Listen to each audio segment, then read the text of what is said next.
Hello and welcome to our YouTube channel Exom physics. आज हम class 10th का एक नया वीडियो लेक्चर लेके आए जिसमें बात करेंगे रिफ्रैक्शन के बारे में।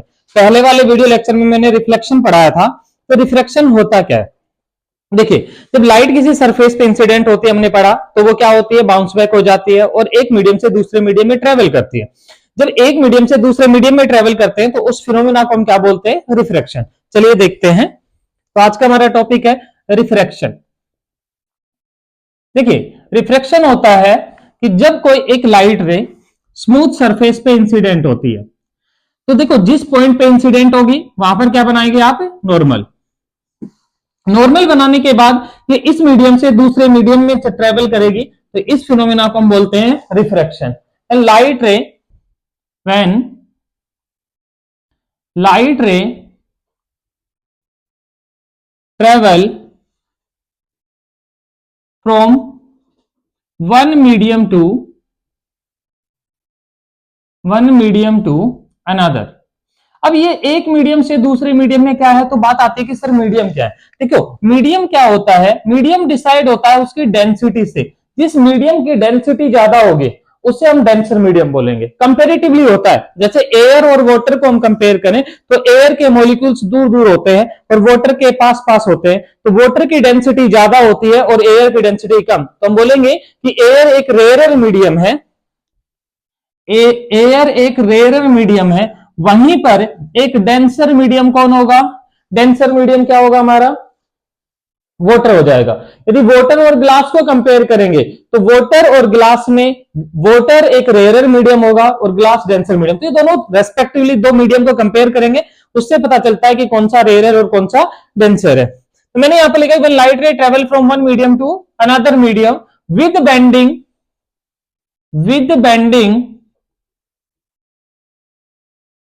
And without bending.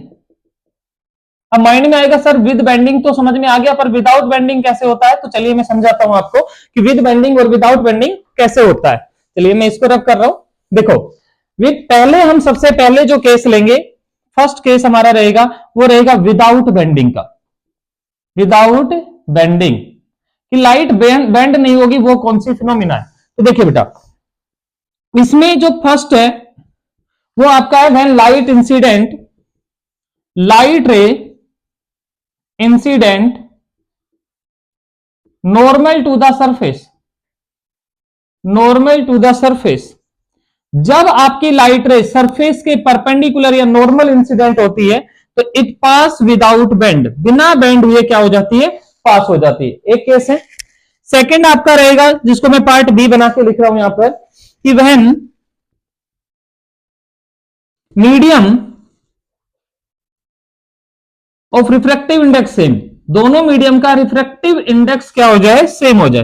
मतलब मीडियम को आप एक तरीके से कह सकते हो कि ये बीच में लेयर बना दी, ऊपर भी एयर है नीचे भी एयर है, एक लेयर हमने कंसीडर कर लिया क्योंकि रिफ्रैक्टिव इंडेक्स के बेसिस पे। तो यहां आप कोई भी लाइट रे किसी भी एंगल पे इंसिडेंट करवाओ वो भी बेंड नहीं होगी। ये दो कंडीशन है कि लाइट नॉर्मल हो सरफेस के 90 डिग्री पे इंसिडेंट हो, या दोनों साइड रिफ्रैक्टिव इंडेक्स, इसका रिफ्रैक्टिव इंडेक्स 1 और इसका 2 लिख रहा हूं, अभी मैं समझाऊंगा कि क्या होता है।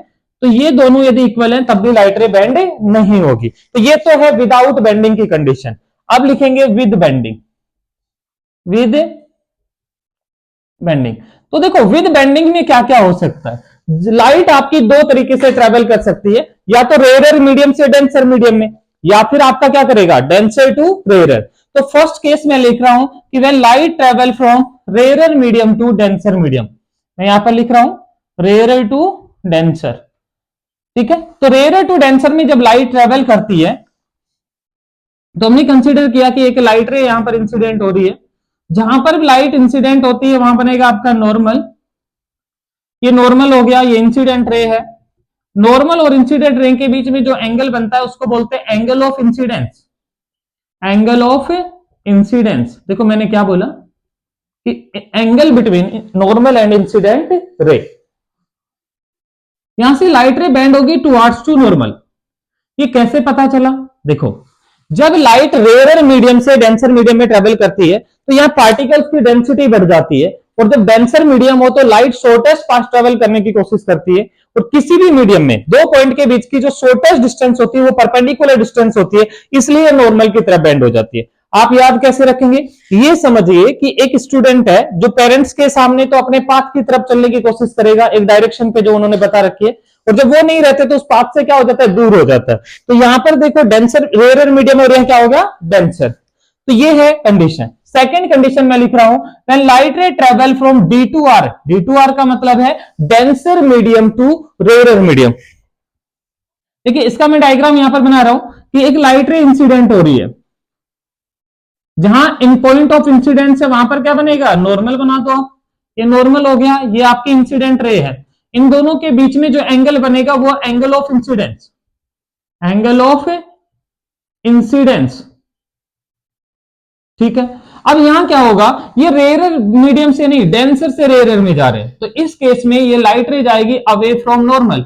अपना पाथ बिल्कुल सीधा था, तो बेटा ये है हमेशा नॉर्मल और रिफ्रैक्टेड रे के बीच में जो एंगल बनता है उसको बोलते हैं एंगल ऑफ रिफ्रैक्शन, रिफ्रैक्शन, इसको बोलेंगे रिफ्रैक्टेड रे, रिफ्रैक्टेड रे। और जो ये है ना डेविएट हुई है अपने पाथ से इतना, इसको बोलेंगे एंगल ऑफ डेविएशन।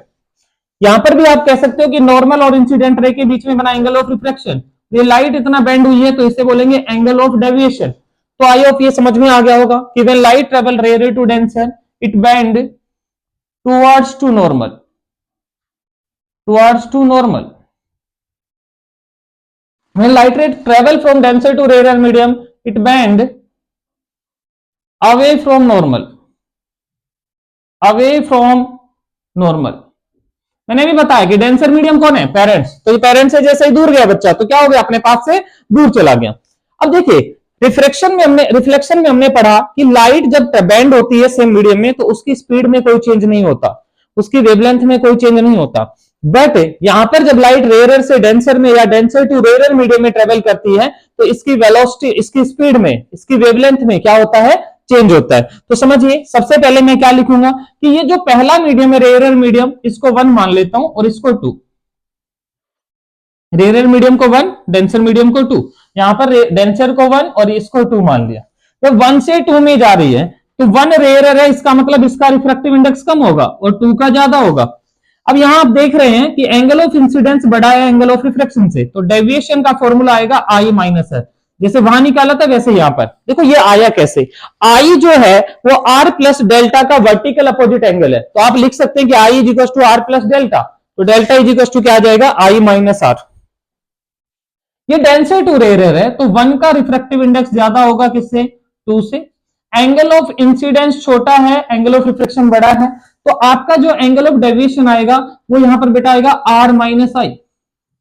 ठीक है, ये आपका एंगल ऑफ डेविएशन है कि अपने पाथ से लाइट रे कितना बेंड हो रही है, नॉर्मल से नहीं, अपने पाथ से कितना बेंड हो रही है। ठीक है, तो ये आपका एंगल ऑफ डेविएशन आ गया डेंसर टू रेयर मीडियम में।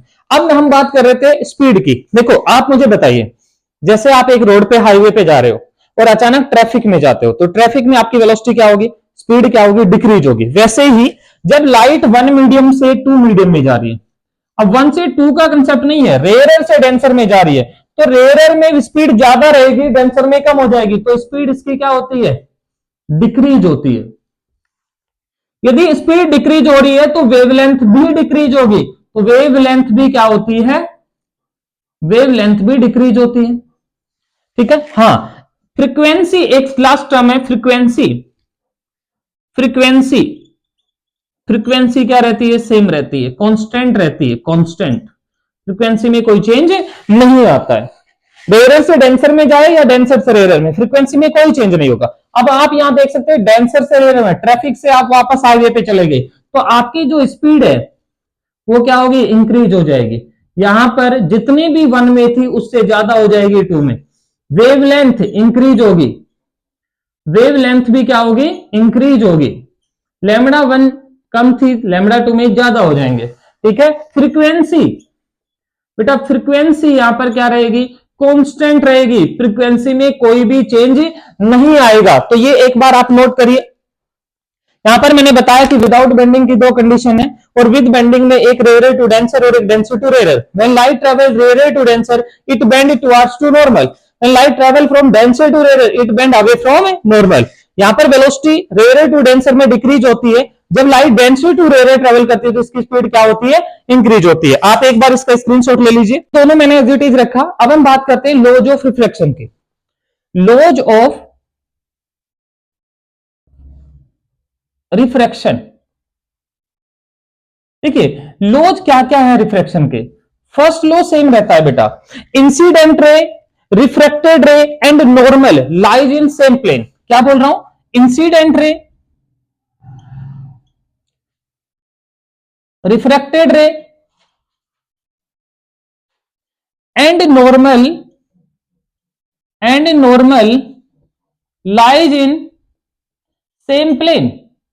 सेम प्लेन का क्या मतलब है, मैंने रिफ्लेक्शन में भी बताया, प्लेन का मतलब है कि एक ही सरफेस पे ये लाई करते हैं, इसमें से कोई थर्ड डायमेंशन में नहीं जा रहा है, तो एक ही प्लेन में लाई करते हैं, चाहे रेयर से डेंसर में जाए चाहे डेंसर से रेयर में। सेकंड लॉ बहुत इंपॉर्टेंट है। सेकंड है कि जब लाइट यहां रेयर से डेंसर में ट्रेवल कर रही है तो यहां पर क्या बना, एंगल ऑफ इंसिडेंस नॉर्मल और इंसिडेंट रे के बीच में, और angle of refraction normal and refracted ray के बीच में। तो आप लिखोगे it is the ratio of sine of, ये साइन ट्रिग्नोमेट्री वाला है, sine of angle of incidence to the sine of angle of refraction. मतलब क्या हुआ कि जो sine of angle of incidence, तो sine of angle of incidence I और sign of angle of refraction is constant. क्या है, कांस्टेंट। इन दोनों की इक्वल क्या होता है, कांस्टेंट। देखिए मैं लिख रहा हूं this constant is known as refractive index.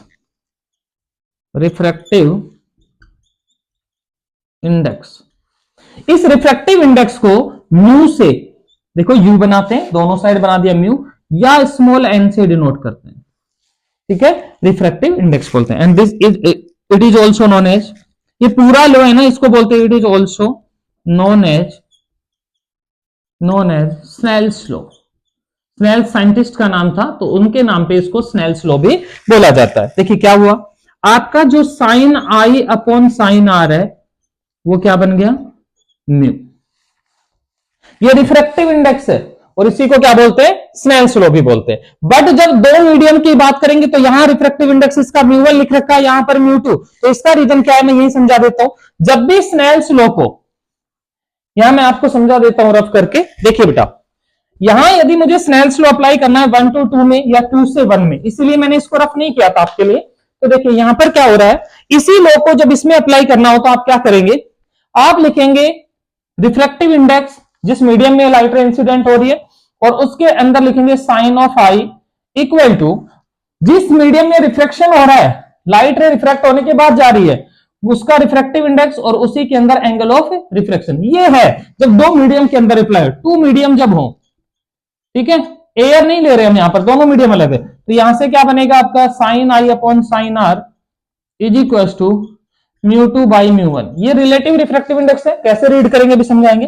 यदि मुझे यहां लिखना होगा तो क्या बनेगा, म्यू1 साइन आई इक्वल टू म्यू2 sine R, same sine I upon sine R equal to म्यू2 बाई म्यू1। देखो बेटा एक चीज क्लियर हो रही है यहां से कि एंगल बेंड क्यों होता है। देखिए मैं यह समझा देता हूं कि स्नेल्स लॉ क्या कह रहा है कि दोनों का रेशियो इक्वल होता है। तो मैंने लिखा म्यू1 साइन आई इक्वल टू म्यू2 और साइन आर। तो देखिए जब यहां लाइट रे इंसिडेंट होती है तो एंगल ऑफ इंसिडेंस तो फिक्स हो जाता है, तो रिफ्रैक्टिव इंडेक्स दोनों फिक्स है। तो 1 रिफ्रैक्टिव इंडेक्स और इस साइन आई का जो प्रोडक्ट है वो 2 के रिफ्रैक्टिव इंडेक्स और आर के इक्वल होना चाहिए। अब रेयर से डेंसर में जा रहा है, इसका मतलब 1 कम है और 2 बड़ा है, तो रिफ्रैक्टिव इंडेक्स 2 का ज्यादा है, तब इन दोनों का प्रोडक्ट इक्वल होना चाहिए। तो देखो साइन में आपको पता है कि 0 डिग्री से 90 पे ऊपर जाने पे, 0 से 90 जाएंगे तो वैल्यू इंक्रीज होती है साइन थीटा की, और कम करेंगे तो डिक्रीज होगी। तो ये म्यू ज्यादा है, इन दोनों को बैलेंस करने के लिए आर की वैल्यू क्या हो जाती है, कम हो जाती है, इसलिए लाइट रे टुवर्ड्स टू नॉर्मल बेंड होती है। यहां पर डेंसर से रेयर में जा रहा है, सर एंगल ऑफ इंसिडेंस तो फिक्स हो चुका है, हमने लाइट रे इंसिडेंट करवा दी, अब एडजस्ट किसको करना पड़ेगा, रिफ्रैक्टिव इंडेक्स सेकंड का कम है तो क्या करेगा, आर बढ़ जाएगा, इससे इन दोनों का प्रोडक्ट इसके इक्वल हो जाएगा, इसलिए यहां पर ये अवे फ्रॉम नॉर्मल जाती है। ये भी मैंने आपको रीजन बता दिया, एक बार आप इसका स्क्रीनशॉट लीजिए। रिफ्रैक्टिव इंडेक्स, देखो बेटा अभी मैंने बताया इसको म्यू या एन से डिनोट करते हैं। रिफ्रैक्टिव इंडेक्स होता है it is the ratio of speed of light in vacuum.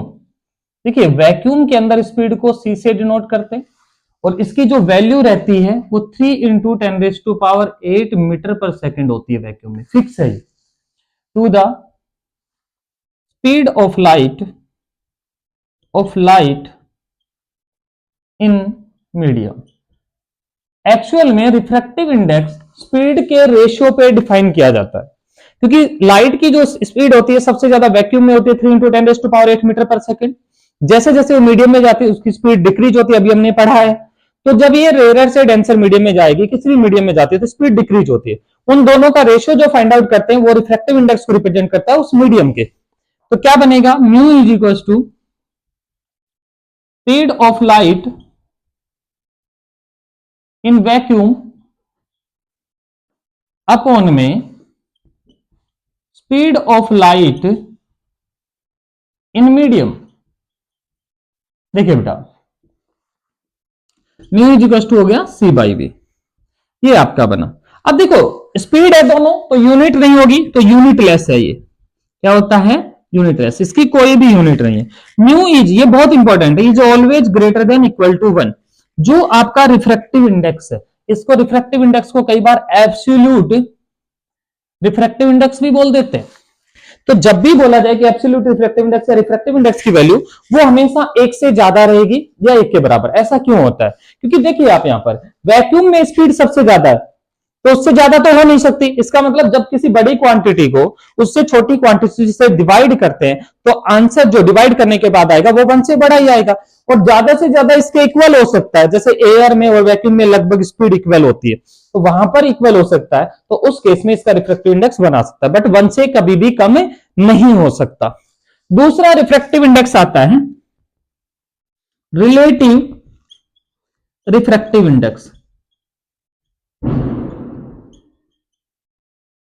अब ये रिलेटिव रिफ्रैक्टिव इंडेक्स को म्यू आर से लिखते हैं बेटा। अभी मैंने पीछे बताया था कि μ2 बाई μ1 आ रहा है, तो इसको मैं समझाऊंगा कि कैसे रीड करते हैं, वो यहीं पे। इट इज, ये होता क्या है, it is ratio of refractive index of two medium.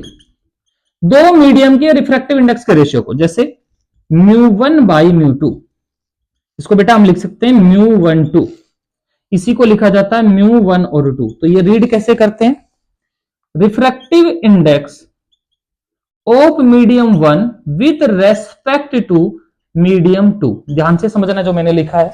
ऐसे ही यदि μ2 1 हो बेटा तो इसको आप रीड करेंगे रिफ्रैक्टिव इंडेक्स, RI का मतलब है रिफ्रैक्टिव इंडेक्स यहां पर ऑफ मीडियम 2 विद WRT का मतलब क्या है, with respect to medium 1।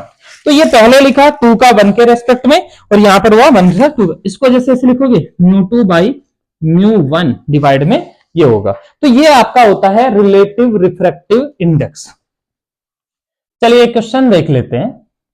Question आपसे पूछा जाएगा कि find the refractive index of a medium, find the refractive index of a medium in speed, the speed of light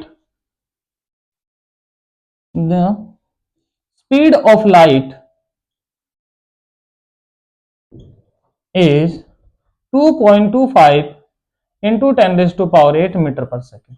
मतलब उस मीडियम का रिफ्रैक्टिव इंडेक्स बताओ जिसमें लाइट की स्पीड कितनी है, 2.25 into 10⁸ मीटर पर सेकेंड।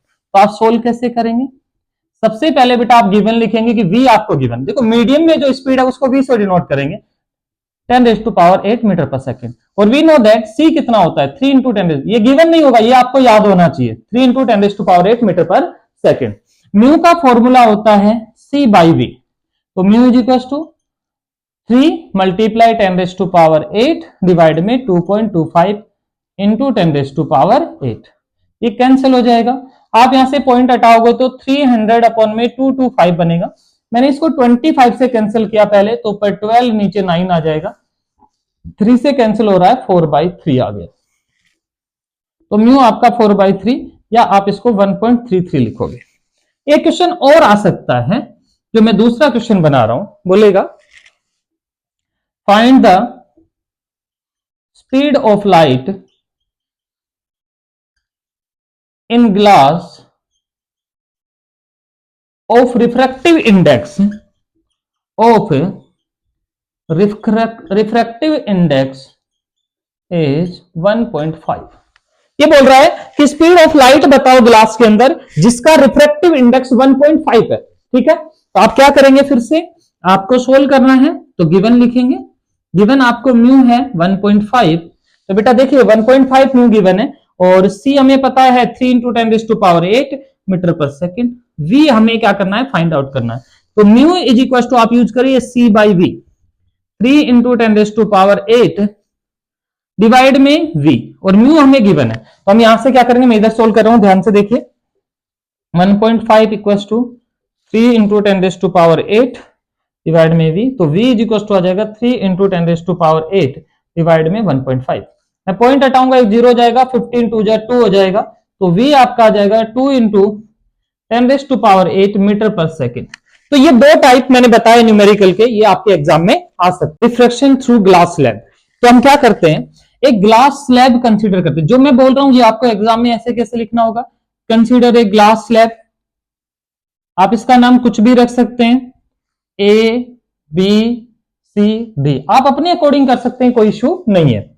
हमने कंसीडर किया कि इसकी थिकनेस T है, मतलब ये T थिकनेस की मोटाई की है। ठीक है, अब हम क्या करेंगे, इसमें सबसे पहले एक लाइट रे इंसिडेंट होगी, light ray incident at surface BC at point P। इस पॉइंट को P मान लिया जहां पर लाइट रे आपकी इंसिडेंट हो रही है। देखिए आप देख सकते हैं कि बाहर हमने एयर कंसीडर किया हुआ है और अंदर ग्लास है, तो रिफ्रैक्टिव इंडेक्स डेंसर मीडियम में जा रहा है, तो यहां नॉर्मल बनेगा, ये डायग्राम अच्छे से सीख लेना, और बेंड होगी टुवर्ड्स टू नॉर्मल, नॉर्मल की तरफ बेंड होगी। अब देखो B से C तक, यहां तक मीडियम चेंज नहीं हो रहा, BC से AD तक, तो यहां तक कोई भी चेंज नहीं होगा। जैसे ही AD सरफेस पे आता है तो यहां अगेन एक नॉर्मल ड्रॉ करेंगे, और नॉर्मल ड्रॉ करने के बाद ये लाइट रे अवे फ्रॉम नॉर्मल हो जाएगी। तो ये जो एंगल बनता है इसको बोलते हैं एंगल ऑफ इंसिडेंस पहला, और यहां बनेगा एंगल ऑफ रिफ्लेक्शन। ये angle of incidence I dash, क्योंकि दोबारा हुआ है इसलिए के लिए ये एंगल ऑफ इंसिडेंस है, और इसको बोल देते हैं angle of emergence, angle of emergence. ठीक है, और जो ये रे है इसको बोलते हैं एमर्जेंट रे, एमर्जेंट रे। ये एमर्ज हो रही है, इसके बाहर निकल रही है। इससे होता क्या है कि इसमें लिखना क्या है, सबसे पहले आप लिखोगे कि light ray incident at point P on the surface BC and bend towards to normal, it travel and reach at the surface of AD and bend away from normal। Conditions क्या क्या हैं, पहली condition, incident ray parallel to emergent ray. जब किसी glass surface में refraction हो रहा है तो उसमें इंसिडेंट रे और एमर्जेंट रे दोनों क्या होती हैं, पैरेलल हो जाती है। यहां से, इससे बीच में नहीं, इस पॉइंट पे जैसे एमर्जेंट रे बनेगी तो यहां से इसकी परपेंडिकुलर डिस्टेंस से बनती है, जिसको लेटरल शिफ्ट बोलते हैं। लेटरल का मतलब लेंथ के अलोंग शिफ्ट होना, लाइट रे यहां जा रही थी इतना शिफ्ट होगी तो इसको बोलेंगे लेटरल शिफ्ट। और ये जो लाइट रे बेंड हुई है इस पॉइंट के बाद दोनों क्या हो जाती है, पैरेलल हो जाती है। सेकंड केस आप लिखोगे कि इन ग्लास प्रिज्म में angle of incidence is equal to angle of emergence. जो आपका एंगल ऑफ इंसिडेंस है वो एंगल ऑफ इमरजेंस के इक्वल होता है। यहां से क्वेश्चन यही पूछा जाएगा, तो ऐसे डायग्राम बनाएंगे और एक्सप्लेन करेंगे। दूसरा ये क्वेश्चन पूछा गया कि प्रिज्म के अंदर डिस्पर्जन होता है, प्रिज्म में क्या होता है, यदि मैं प्रिज्म की बात करूं तो उसमें डिस्पर्जन होता है, लाइट 7 कलर में स्प्लिट हो जाती है। बट यदि ग्लास स्लैब की बात करें, ग्लास स्लैब, तो इसके अंदर डिस्पर्जन नहीं होता है। रीजन क्या है इसका? रीजन ये होगा, इसमें डिस्पर्जन नहीं होता। रीजन क्या है बेटा कि इसमें इंसिडेंट रे और जो एमर्जेंट रे हैं वो क्या होती हैं? पैरेलल होती है। एमर्जेंट रे क्या होती हैं? पैरेलल होती है, इसीलिए इसके अंदर डिस्पर्जन नहीं होता, ये सेवल कलर में स्प्लिट नहीं होती है। नेक्स्ट जो हमारा इंपॉर्टेंट टॉपिक है वो है real depth and apparent depth. Real depth जिसको मैं आगे आरडी लिखूंगा, एंड अपेरेंट डेप्थ जिसको हम आगे एडी लिखेंगे, अपेरेंट डेप्थ। देखो बेटा ये होती क्या है, जैसे आपने सुना जो रिफ्लेक्शन की बहुत सारी फिनोमिना है कि जब लाइट रे ट्रेवल करती है रेयर से डेंसर या डेंसर से रेयर, तो आपने देखा होगा कि वाटर के अंदर एक कॉइन रखा हुआ है, तो वो कॉइन क्या करता है? अपनी सरफेस से ऊपर दिखाई देता है। ऐसे ही आप स्विमिंग पूल में जाओ तो स्विमिंग पूल की जितनी डेप्थ होती है वो उससे हमें कम दिखाई देता है, जब हम उसके अंदर जाते हैं तो बहुत गहरा होता है, जबकि बाहर से कम दिखाई देता है। ये रीजन भी किसका होता है? रिफ्लेक्शन का। तो जो उसकी एक्चुअल डेप्थ थी उसको बोलेंगे रियल डेप्थ, और जहां दिखाई दे रहा जो अपीयर हो रहा है हमें उसे क्या बोलते हैं? Apparent depth. तो ये डिपेंड करती है रियल डेप्थ और अपेरेंट डेप्थ की एक्चुअल से कम दिखाई देगी या ज्यादा, वो किस पे डिपेंड करती है कि हम कहां से देख रहे हैं।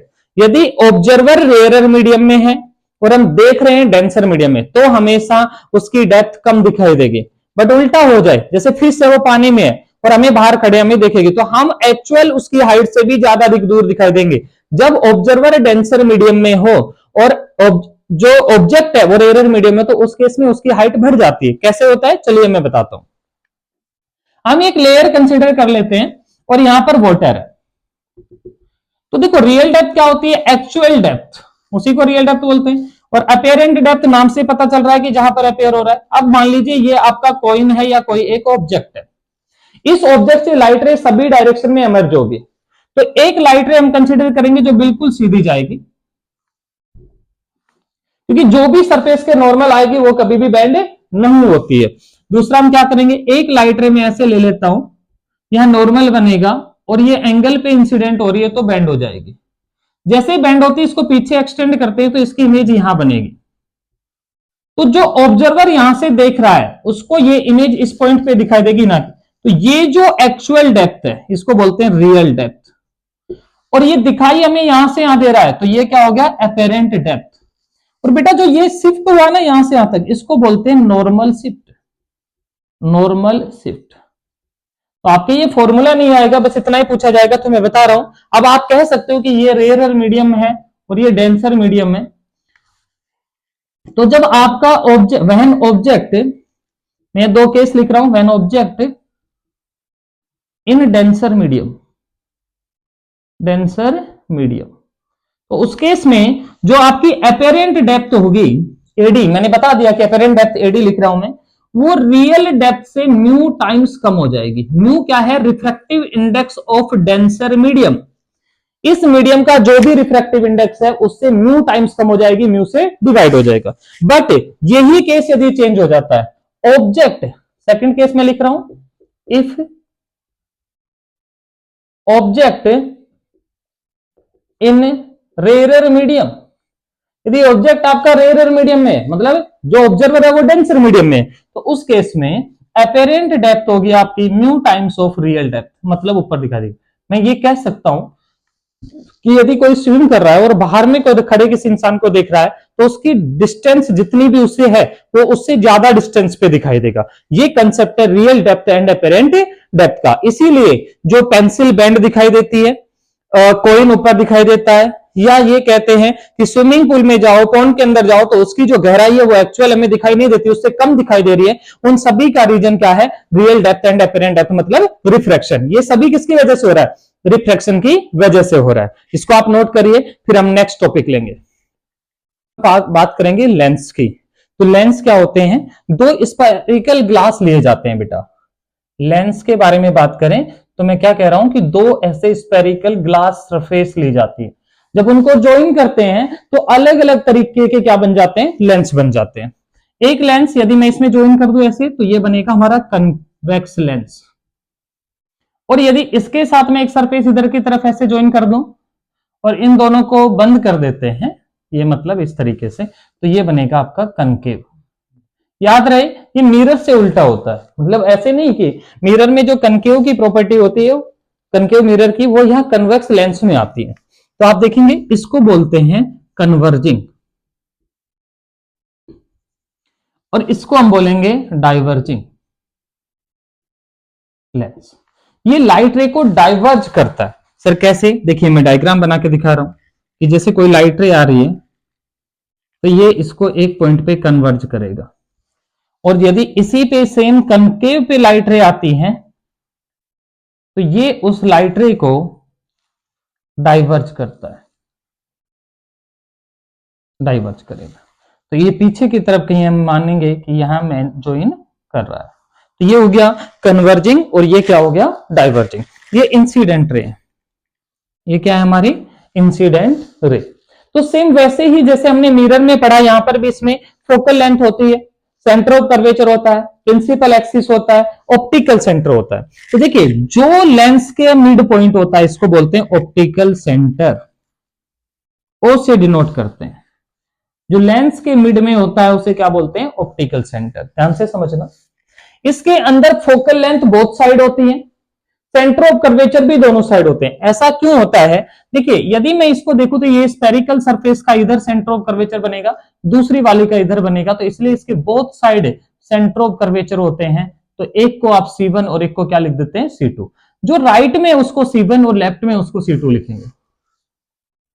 यहां पर भी सेम ऐसे ही होगा, इधर और इधर दोनों साइड, तो यहां C1 होगा और इधर इसका क्या होगा? C2 होगा। याद रहे इस C2 या C इसको 2FB लिखते हैं। हम रिलेशन पढ़ चुके हैं कि जो सेंटर ऑफ कर्वेचर है वो प्रिंसिपल फोकस से डबल डिस्टेंस पे होता है। तो ये कंप्लीट आपका ये है कि लेंस क्या क्या होते हैं। और भी कई लेंस होते हैं बेटा, मैं टाइप्स ऑफ लेंस में बता देता हूं। यदि एक प्लेन सरफेस हो और उसके साथ कन्वेक्स सरफेस को ऐड कर दिया जाए तो इसको बोलते हैं प्लेनो कन्वेक्स। Plano convex. एक होती है प्लेन सरफेस और इसके साथ यदि आप कनकेव सरफेस को ऐड करते हैं तो इसे बोलेंगे प्लेनो कनकेव। ये होती है बेटा आपकी प्लेनो कनकेव। ये आपका कनकेव और कन्वेक्स लेंस है। चलिए अब हम इसमें आगे बात करते हैं। तो लेंस के अंदर इमेज फॉर्मेशन कैसे होती है? Laws of image formation. लो क्या क्या है इमेज फॉर्म करने के? तो देखिए इमेज फॉर्म करने के लिए जो पहला लो आता है वो होता है if light ray incident nor parallel to principal axis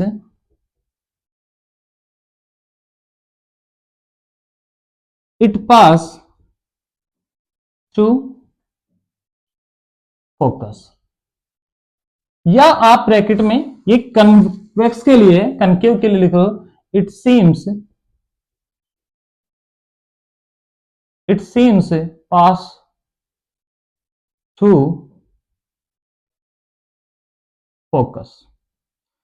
ठीक है, तो देखिए मैं डायग्राम भी बना के बता रहा हूं कि यदि हमारा कन्वेक्स है तो इसमें कोई भी लाइट रे प्रिंसिपल एक्सिस के पैरेलल आती है तो वो हमेशा फोकस से पास होगी, प्रिंसिपल फोकस। और कनकेव के अंदर ये लाइट को डाइवर्ज करता है, तो इसीलिए मैंने लिखा कि it seems pass through a point of principal axis या प्रिंसिपल फोकस। तो फोकस से पास होता है। एक इसका वाइस वर्सा होता है।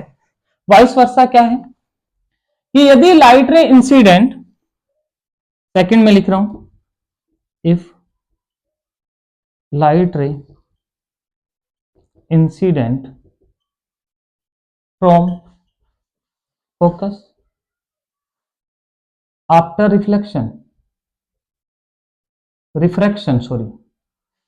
After refraction it become parallel to principal axis। देखो, यदि एक लाइट रे प्रिंसिपल फोकस से इंसिडेंट हो रही है, यहां फोकस से ऐसे इंसिडेंट हो रही है, तो ये प्रिंसिपल एक्सिस के क्या हो जाएगी, पैरेलल हो जाएगी। कनकेव के अंदर भी लाइट रे फोकस देखो बोथ साइड होता है, तो यहां फोकस है, इससे एक लाइट रे आई, तो ये यहां जाने के बाद प्रिंसिपल एक्सिस के क्या हो जाएगी, पैरेलल हो जाएगी। थर्ड में इसमें लिख रहा हूं कि इफ लाइट रे इंसिडेंट ये pass through the optical centre it does not deflect या बेंड। यदि लाइट रे आपकी, if light ray pass through the optical centre it pass without bending. If light ray incident ये pass through the optical centre without deflection. If light ray incident at optical centre it pass without deflection. यदि light ray आपकी optical centre पे incident हो रही है तो बिना deflect हुए क्या हो जाती है, पास हो जाती है। ये दो पॉइंट आपको, ये पॉइंट्स आपको याद रखने होंगे, इसी से हमारे रे डायग्राम कंप्लीट हो जाएंगे, कोई भी प्रॉब्लम नहीं आएगी। एक बार आप इसको नोट कर लीजिए, लॉज ऑफ इमेज फॉर्मेशन। अब उससे क्या बनाएंगे, हम इमेज बनाएंगे कन्वेक्स और कनकेव लेंस से। तो सबसे पहले हम बात करते हैं कन्वेक्स लेंस से, convex lens. Image formation, image formation by convex lens. Convex lens में अब आपको वही सेम मैं बातें बता रहा हूं कि पोजीशन कैसे याद रखेंगे। तो पोजीशन याद रखने के लिए ये आपका कन्वेक्स लेंस है। मान लीजिए कोई एक पर्सन यहां पर ऑप्टिकल सेंटर पे है और वो अपनी गर्लफ्रेंड को कॉल कर रहा है ना, तो वो क्या है, बहुत दूर से आ रहा है। तो सबसे पहले वो कॉल करके पूछेगा तो क्या बोला जाएगा कि एट इनफाइनाइट, बहुत दूर है, उसको इनफाइनाइट बोलते हैं। फिर थोड़ी देर बाद कॉल जाएगा तो क्या बोलेंगे, यहां बताने की जगह ये रेफरेंस पॉइंट है तो beyond centre of curvature. Then थोड़ी देर बाद एट सेंटर ऑफ कर्वेचर, फिर कॉल जाएगा तो बिटवीन सी एंड एफ, फिर उसके बाद में एट फोकस, उसके बाद ऑप्टिकल सेंटर एंड फोकस, और फिर उनका मिलाप हो जाएगा, मतलब वो पॉइंट पे ऑप्टिकल सेंटर पे आ जाएगा। तो ऐसे आप इसके पॉइंट्स को याद रखोगे, मैंने जो मिरर के अंदर भी बताया था। तो सबसे पहले हम ऑब्जेक्ट को रखेंगे एट इंफिनिटी। इनफाइनाइट का मतलब है कि वो बहुत दूर से आ रहा है, और जब लाइट रे इनफाइनाइट डिस्टेंस से आती है तो वो एक दूसरे के पैरेलल होती है। तो उनको इस तरीके से प्रोजेक्ट करेंगे हम कि ये जो हमारा कन्वेक्स लेंस है, इसका principal focus centre of curvature, focus and centre of curvature, तो इसको 2f लिखेंगे। 2f का मतलब है डबल ऑफ फोकल लेंथ, 1 1, इसको 2 और 2। अब बार बार में नोट कर सकते हैं, मैंने बता दिया राइट और लेफ्ट में। यहां से इनफाइनाइट से दो लाइट रे पैरेलल आ रही है, तो ये क्या करती हैं, फोकस से पास होंगी, क्योंकि जो भी लाइट रे प्रिंसिपल एक्सिस के पैरेलल आती है वो कहां से पास होंगी, फोकस से। तो इमेज कहां बन रही है, आपकी इमेज बनेगी एट फोकस। ठीक है, कैसी बनेगी, पॉइंट साइज या डिमिनिश्ड बोलते हैं, पॉइंट साइज। थर्ड, नेचर कैसा होगा, देखिए लाइट रे रिफ्रैक्टेड रे है, एक्चुअल में मीट कर रही है, तो इमेज कैसी होगी, रियल एंड इन्वर्टेड। तो आप लिखेंगे रियल एंड इन्वर्टेड। ठीक है, सेकंड केस हम लेते हैं, ये फर्स्ट था, सेकंड केस बनेगा beyond centre of curvature, beyond centre of curvature. तो जब आप सेंटर ऑफ कर्वेचर या इसको आप क्या बोलेंगे, 2f, जब बियॉन्ड सेंटर ऑफ कर्वेचर आप ऑब्जेक्ट को रखेंगे तो ये प्रिंसिपल एक्सिस बनाया, ऑप्टिकल सेंटर, फोकस 2f, इधर फोकस, और यहां पर डबल डिस्टेंस पे क्या हो जाएगा, 2f हो जाएगा। सेंटर ऑफ कर्वेचर से ऑब्जेक्ट पीछे रखने के लिए आप एक एरो बनाएंगे। रे डायग्राम बनाने का रूल है कि एक लाइट रे प्रिंसिपल एक्सिस के पैरेलल पास करवा दीजिए आप, और एक को आप हमेशा ऑप्टिकल सेंटर से पास करवाइए।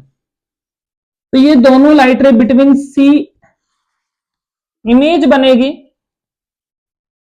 Between F and 2f। देखो एफ और 2f के बीच में, ये डायग्राम को थोड़ा प्रॉपर बनाना।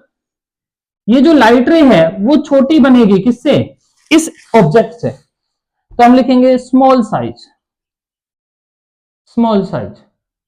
तीसरा पॉइंट जो बनता है कि इमेज बन कैसी रही है, तो लाइट रे एक्चुअल में मीट कर रही है, तो इमेज लिखेंगे हम कैसी, रियल एंड इन्वर्टेड। चलिए आगे हम कंडीशन लेते हैं एट 2f, या इसको हम सेंटर ऑफ कर्वेचर भी बोलते हैं। तो जब हम एक लेंस बनाएंगे कन्वेक्स, यहां पर optical centre, principal focus, 2f या centre of curvature, principal focus and इसकी डबल डिस्टेंस पे 2f। जब ऑब्जेक्ट 2f पे रखा हुआ होता है तो मिरर का याद करो, इमेज भी कहां बनती है, 2f पे ही बनेगी। इमेज भी कहां पर बनेगी, 2f पे बनेगी। तो इमेज बनेगी एट 2f, साइज बेटा इसका सेम साइज रहेगा, और रियल एंड इन्वर्टेड बनेगी, रियल एंड इन्वर्टेड बनेगी। ठीक है। नेक्स्ट हमारी पोजीशन आती है बिटवीन f एंड 2f या सेंटर ऑफ कर्वेचर।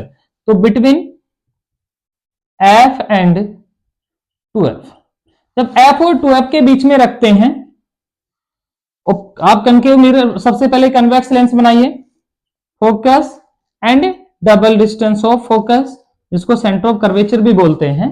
यहां फोकस बना लीजिए, यह आपका 2f हो जाएगा। एक लाइट रे हमेशा प्रिंसिपल एक्सिस के पैरेलल, और एक को आप ऑप्टिकल सेंटर से पास करवाइए, ये फोकस से पास होगी, दोनों जाके मिलते हैं बियॉन्ड 2f, तो इमेज बनेगी एट बियॉन्ड 2f, फोकस से डबल या सेंटर ऑफ कर्वेचर से आगे बनेगी। कैसी बनेगी, real and inverted, real and inverted. बेटा नेचर है, साइज कैसा रहेगा, मैग्नीफाइड, मैग्नीफाइड, या आप इसको लार्ज बोल सकते हैं कि ऑब्जेक्ट से बड़ी बनेगी इमेज यहां पर। ठीक है। फिर नेक्स्ट पोजीशन हमारी आती है एट फोकस। नेक्स्ट पोजीशन जो फिफ्थ हमारा आएगा एट फोकस पे रख देते हैं। जब हम फोकस पे रखेंगे तो ये फोकस है, यहां 2f होगा डबल डिस्टेंस पे, एक लाइट रे प्रिंसिपल एक्सिस से, और एक हम कहां से पास करवाएंगे, ऑप्टिकल सेंटर से, ऑप्टिकल सेंटर से। तो इसमें क्या होता है ना, ये बीच में से बेंड करवानी है आपको, हमेशा ही बीच में से बेंड करवा रहा हूं, तो आप इस चीज का ध्यान रखिए, कहीं इस सरफेस से बेंड ना करवाएं। इसको पीछे की तरफ हम एक्सटेंड करें तो नहीं होगी, क्योंकि हमेशा मान लेते हैं कि ये लाइट रे जाके कहां पर बन रही है, इनफाइनाइट पे मिल रही है। तो इसकी जो इमेज है वो एट इनफाइनाइट मान लेते कि वहां पर कन्वर्ज होंगी लाइट रे, जहां पर बनेगी। साइज क्या रहेगा, रियल एंड इन्वर्ट रहेगा, नेचर इन्वर्टेड, बट कैसा रहेगा, हाईली मैग्नीफाइड, बहुत बड़ी बनेगी, है ना, बहुत ज्यादा बड़ी बनेगी, क्योंकि लाइट रे पैरेलल है। ऐसा मान लेते कि इनफाइनाइट पे जाके मिलेंगी, इसलिए कैसी बन रही है, हाईली मैग्नीफाइड। एक जो स्पेशल केस है, आप इसको ध्यान रखिए, बिटवीन, जो 6th में लिख रहा हूं, between O and F, optical centre और फोकस के बीच में, इस केस में आप जब डायग्राम ड्रॉ करते हैं, ये आपका ऑप्टिकल सेंटर है, फोकस, तो यहां ऑब्जेक्ट रखेंगे, इधर इसका फोकस होगा और 2f या सेंटर ऑफ कर्वेचर। बेटा यहां से एक लाइट रे प्रिंसिपल एक्सिस के पैरेलल जो फोकस से पास हो जाएगी, और एक ऑप्टिकल सेंटर से, और ये दोनों डाइवर्ज हो चुके हैं, तो आगे जाके कहीं पर भी नहीं मिलेंगी। तो इनको जब हम इमेजिनरी पीछे की तरफ एक्सटेंड करते हैं, तो ये beyond same side of object बनती है। इमेज का जो नेचर है मैं इधर लिख रहा हूं, ध्यान से समझिए, same side of an object, जो ऑब्जेक्ट है उसी के साइड में इसकी इमेज बनेगी, मैग्नीफाइड बनती है, मैग्नीफाइड बनती है, और कैसी बनती है, virtual and erect, virtual and erect बनती है बेटा। ठीक है। तो ये एक ही केस ऐसा है कन्वेक्स लेंस में, जहां पर इमेज आपकी वर्चुअल एंड डायरेक्ट बनती है when object placed between optical centre और फोकस। एक बार आप इसका स्क्रीनशॉट ले। तक हमने कन्वेक्स लेंस से रे डायग्राम बनाए, कन्वेक्स लेंस के जो रे डायग्राम, अब हम बनाएंगे कनकेव लेंस के डायग्राम।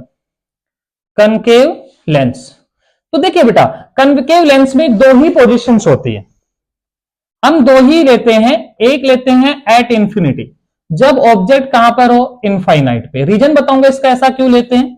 तो इनफाइनाइट पे आप ऑप्टिकल सेंटर बनाएंगे, focus, twice of focus, centre of curvature जिसे बोलते हैं, focus, double of focus.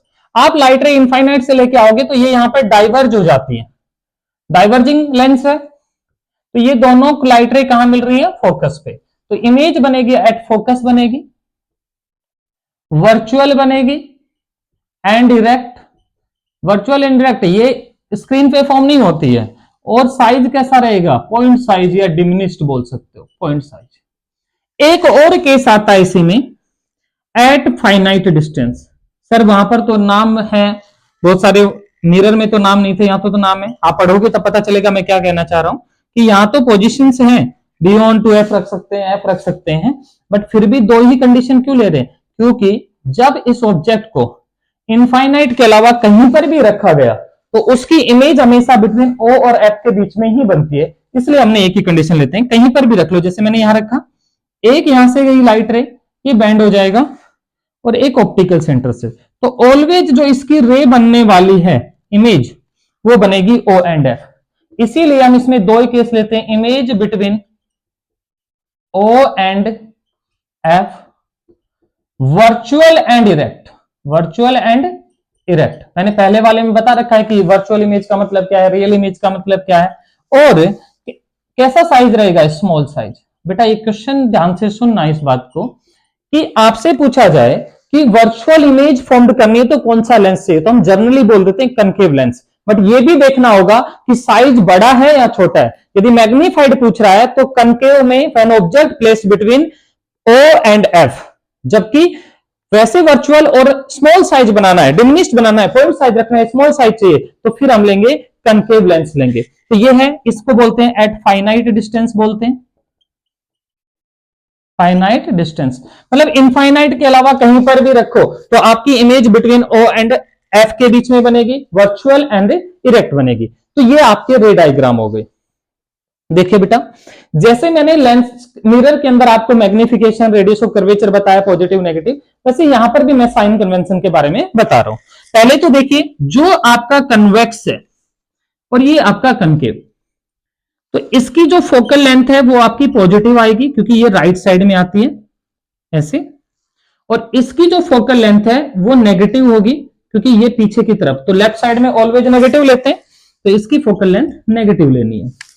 Radius of curvature इसकी पॉजिटिव होगी, और इसकी रेडियस ऑफ कर्वेचर कैसी रहेगी, पॉजिटिव। चलिए मैं समझा देता हूं, जो आपका साइन कन्वेंशन है, कंसीडर ओ ऑप्टिकल सेंटर एज ओरिजिन, फिर राइट में ऑल पॉजिटिव, लेफ्ट में ऑल नेगेटिव, ऊपर जो भी है वो सारे पॉजिटिव, और डाउनवर्ड जितने भी होंगे वो सारे क्या रहेंगे, नेगेटिव पोजीशन हमने कंसीडर करनी है। All distance are measured from optical centre, सारी की सारी डिस्टेंस हम कहां से मेजर करेंगे, इसमें ऑप्टिकल सेंटर से। Take u always negative, u को आप ऑलवेज क्या ले सकते हैं, नेगेटिव लेंगे, ठीक है। तो ये आपको समझ में आ गया होगा। अब इसमें नेक्स्ट टॉपिक में यहीं पे करवा रहा हूं आपको, जिसका नाम है लेंस फॉर्मूला। देखो बेटा, लेंस फॉर्मूला है क्या, 1/f is equal to 1/v minus 1/u। यहां पर जो f है वो फोकल लेंथ है, जो आप साइन कन्वेंशन के साथ पुट करेंगे, कनकेव या कन्वेक्स लेंस है, उसके बेसिस पे आप पॉजिटिव और नेगेटिव कंसीडर करेंगे, जो मैंने आपको बताया। u आपकी ऑब्जेक्ट डिस्टेंस है, जो बिटवीन o एंड ऑब्जेक्ट के बीच की, o यहां पर है ऑप्टिकल सेंटर, v आपकी इमेज डिस्टेंस है, इमेज डिस्टेंस है जो होती है बिटवीन ओ का मतलब ऑप्टिकल सेंटर एंड इमेज। देखिए, ओ ऑलवेज आपको नेगेटिव लेना है, बट यदि इमेज की बात करें, इमेज डिस्टेंस यदि आपको कहीं पर लेनी पड़े, तो इसमें मैं यहां पर बता रहा हूं जनरली कि जब भी आपके रियल इमेज बने, लेंस में, मिरर में उल्टा होता है, मैं पहले बता रहा हूं, तो आपका v पॉजिटिव रहेगा, और यदि वर्चुअल इमेज बन रही है तो v आपका नेगेटिव रहेगा। ये लेंस में, मिरर में उल्टा हो जाता है, ये मैं पहले बता रहा हूं यहीं पे, तो ये चीज आपको अच्छे से नोट कर सकते हैं। उसके बाद में इसमें एक फॉर्मूला टर्म आती है जिसको बोलते हैं मैग्निफिकेशन। मैग्निफिकेशन देखो बेटा, मैग्निफिकेशन को हम m से डिनोट करते हैं। ये होती है it is the ratio of height of image divide में height of an object. Mirror में भी करवाया है। ऑब्जेक्ट h डैश लिखते हैं हाइट ऑफ इमेज को और h लिखते हैं हाइट ऑफ ऑब्जेक्ट को, तो मैग्निफिकेशन का formula h dash upon h। यदि आप इसको u और v की टर्म्स में, मतलब ऑब्जेक्ट डिस्टेंस और इमेज डिस्टेंस की टर्म्स में लिखोगे तो m इज इक्वल टू बनेगा v बाई यू। आप यदि मिरर से कंपेयर करोगे तो मिरर में यहां आता था बेटा माइनस v बाई यू, जबकि लेंस में होता है v बाई यू। ये आपका मिरर लेंस फॉर्मूला और क्या है, मैग्निफिकेशन है। तो बेटा यहां तक आपको सभी समझ में आया होगा। साइन कन्वेंशन मिरर और लेंस में लगभग सेम ही है, कोई इश्यू नहीं है। मैंने यहां पर रियल और वर्चुअल इमेज आपको बता दिया है, यहां तक आप इसको एक बार नोट कर लीजिए। हमने क्या जाना कि मिरर जो लेंस फॉर्मूला है 1/f is equal to 1/v minus 1/u होता है, और मैग्निफिकेशन h डैश अपॉन में h या v बाई यू होता है। देखो बेटा मैग्निफिकेशन में सेम वही केस है कि मैग्निफिकेशन आपकी पॉजिटिव आएगी और नेगेटिव आएगी। यदि आपकी मैग्निफिकेशन नेगेटिव में आ रही है, इसका मतलब आपकी इमेज कैसी बन रही है, मैग्निफिकेशन प्लस या माइनस, इसका मतलब है वर्चुअल एंड डायरेक्ट इमेज बन रही है, वर्चुअल एंड डायरेक्ट। और नेगेटिव में आ रही है, इसका मतलब है इमेज आपकी बन रही है रियल एंड इन्वर्टेड। ठीक है, तो ये आप देख सकते हैं मैग्निफिकेशन का मैग्नीट्यूड का मतलब है नंबर यदि एक के बने तो सेम साइज की इमेज बन रही है। ये साइन अलग इंफॉर्मेशन देता है और इसका मैग्नीट्यूड अलग। मैग्नीट्यूड मैग्निफिकेशन का एक से बड़ा दिख रहा है, ये वो प्लस और माइनस तो रियल और वर्चुअल बताने के काम आएगा, बट मैग्निफिकेशन एक से बड़ी है, इसका मतलब हाइट ऑफ इमेज बड़ी है हाइट ऑफ ऑब्जेक्ट से। यदि मैग्निफिकेशन एक से कम है, इसका मतलब है हाइट ऑफ इमेज छोटी हाइट ऑफ एन ऑब्जेक्ट से। एक लास्ट टॉपिक मैं आपको इसमें बताना चाह रहा हूं जिसका नाम है लेंस पावर। देखिए पावर की डेफिनेशन जनरली हम लिख देते, it is the reciprocal of focal length in metre. Focal length को किसमें लिखेंगे, मीटर में। तो पावर का फॉर्मूला होता है 1/f और यहां ये मीटर में होना चाहिए, तो इसकी यूनिट जो बनती है बेटा वो मीटर होती है, मीटर इनवर्स, जिसको हम बोलते हैं डायोप्टर। कैपिटल डी से डिनोट करेंगे। अब देखो जिस लेंस की फोकल लेंथ पॉजिटिव है उसकी पावर भी पॉजिटिव होगी, और जिस लेंथ की, तो देखो कनकेव की बात करें, कनकेव की फोकल लेंथ नेगेटिव होती है तो पावर भी नेगेटिव होगी। और कन्वेक्स की बात करें तो कन्वेक्स की फोकल लेंथ पॉजिटिव होती है तो इसकी पावर भी कैसी होगी, पॉजिटिव होगी। ये पावर का है। अब यदि हम बात करें कि सर ये पावर एक्चुअल में क्या है, रेसिप्रोकल फोकल लेंथ है, तो मैथमेटिकली तो ये होता है degree of converging and diverging of lens, कि लेंस लाइट को कितना ज्यादा कन्वर्ज और डाइवर्ज कर सकता है। क्या बोला मैंने, degree of converging and diverging of light रे बाय लेंस, कि लेंस लाइट को कितना ज्यादा कन्वर्ज और डाइवर्ज करता है, उसको हम क्या बोलते हैं, पावर। पावर में याद रखिए फोकल लेंथ मीटर में रहेगा, तो सेंटीमीटर में तो आप पहले मीटर में कन्वर्ट करेंगे, देन यदि आपको डायोप्टर में गिवन है, इसका मतलब मीटर इनवर्स बोल रहा है, डायोप्टर पावर की क्या होती है, यूनिट होती है। थैंक यू सो मच, ये क्लियर हो गया। अब आगे आपका एक न्यूमेरिकल वीडियो बनाएंगे इंपॉर्टेंट, जो क्लास 10th के लिए होंगे। Thank you very much.